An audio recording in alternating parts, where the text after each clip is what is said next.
Hello aspirants and welcome back to GK Insights, and today we are going to discuss about the next topic Poona pact 1932 में जो आया था। Poona pact के बारे में आज हम डिटेल में पढ़ेंगे। तो आप इस पिक्चर से देख सकते हैं कि जो पूना पैक्ट है सितंबर 1932 में जो है वो साइन किया गया था। और the Poona pact is an agreement between Mahatma Gandhi ji and doctor BR Rao Ambedkar. And इसमें क्या था कि बाबा साहेब अम्बेडकर थे और महात्मा गांधी जी थे, तो उनको जो है वो रिजर्वेशन ऑफ इलेक्टोरल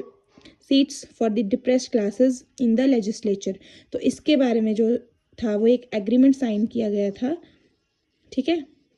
जिसमें कि रिजर्व क्लासेस और डिप्रेस्ड क्लासेस को रिजर्वेशन ऑफ इलेक्टोरेट जो है देने की बात की गई थी। सीट्स मतलब इलेक्टोरेट जो है वो सीट्स देने की बात की गई थी यहाँ पे, ठीक है।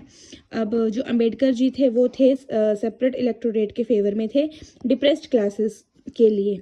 और he was representing the depressed classes in first round table conference, जो हम पढ़ चुके हैं 1930, है ना। तो फर्स्ट राउंड टेबल कॉन्फ्रेंस जो हुई है वहाँ पे जो BR अम्बेडकर जी अपनी बात रखते हैं, तो वो डिप्रेस्ड क्लासेस को जो है वो रिप्रेजेंट करते हैं वहाँ पर, और कहते हैं कि हमें एक सेपरेट इलेक्टोरेट चाहिए माइनॉरिटीज़ के लिए। लेकिन वहाँ पे गांधी जी थे वो जो इस चीज़ के अगेंस्ट थे, और ये आइडिया जो था वो बिल्कुल भी उनको मतलब अच्छा नहीं लगा कि हम एक ही कंट्री में जो है वो अलग अलग डिवीज़न करें, अलग अलग मतलब माइनॉरिटीज़ और मेजॉरिटी वाला यहाँ पे सिस्टम रखें। तो उसके बाद जो है उन्होंने फास्ट किया जेल में इन Poona.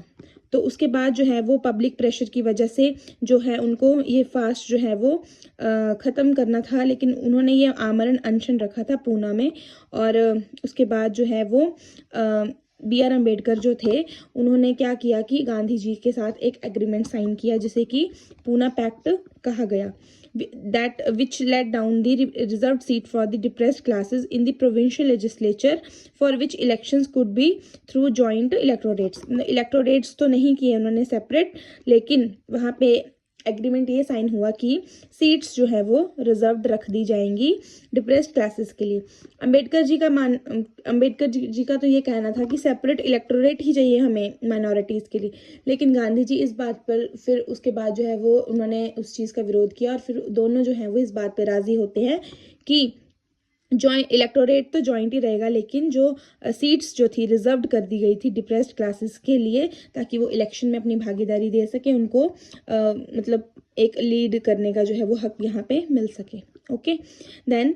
Gandhi ji was against this idea, ठीक है, इस आइडिया के अगेंस्ट थे, क्योंकि वो नहीं चाहते थे कि अनटचेबल्स को जो है वो आउटसाइडर्स की तरह माना जाए और हिंदुज़म के बाहर रखा जाए, क्योंकि उनका मानना था कि जो अनटचेबल्स हैं या जो अपर कास्ट है, लोअर कास्ट है, वो कुछ भी नहीं है, वो सब एक ही हैं, वो सब के सब जो है वो हिंदुइज्म में ही आते हैं। ओके, लेकिन यहाँ पे जो था उसके बाद जो है वो the number of reserve seats जो थी वो टोटल स्ट्रेंथ के बेस पे जो थी वो फिक्स की गई थी, ठीक है, प्रोविंशियल काउंसिल्स की, ठीक है। तो मद्रास में जैसे जितनी टोटल नंबर ऑफ सीट्स थी उसके हिसाब से उसका कुछ परसेंटेज जो था वो रिजर्व सीट्स के लिए रख दिया गया था। जैसे मद्रास में 30 सीट्स रिजर्व की गई थी, पंजाब में 8 की गई थी, बॉम्बे में 14, बॉम्बे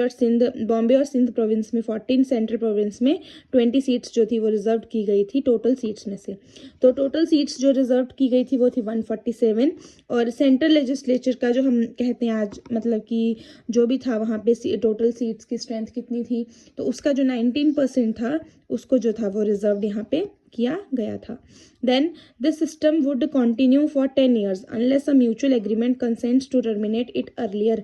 तो ये जो लाया गया था ना